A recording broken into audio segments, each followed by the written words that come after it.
આપણે આપણા ઘરે સાત્વિક વાતાવરણ રાખવું, બેનો તમારા ઉપર ખૂબ આધાર રાખે છે. તમે રસોઈ બનાવતી વખતે સિરિયલ નહીં જોવાની, સાસુ વહુ સિરિયલ તો ક્યારેય નહીં જોવાની.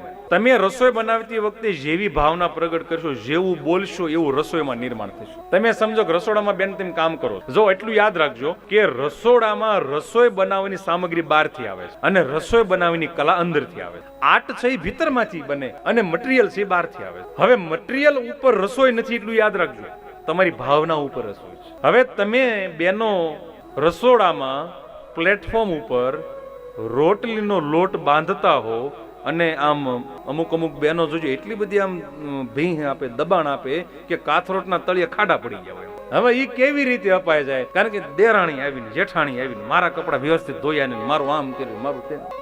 હવે એવી ભાવના છે કે દેરાણી આવીને, જેઠાણી આવીને, એટલે લોટમાં એટલો દબાણ આવે કે આ રેખાઓમાંથી એવું રસાયણ પ્રગટ થાય અને એ રસાયણ લોટમાં વણાઈ જાય, પછી એ લોટની રોટલી જે ખાય એ એવા જ થાય.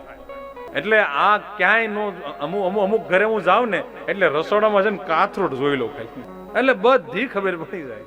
તો કહેવાનો અર્થ એ છે કે શબ્દ રૂપી બ્રહ્મ જ્યાં સુધી આપણા ભીતરમાં પ્રગટ નહીં થાય ત્યાં સુધી રસોઈમાં એવો વળાંક નહીં આવે.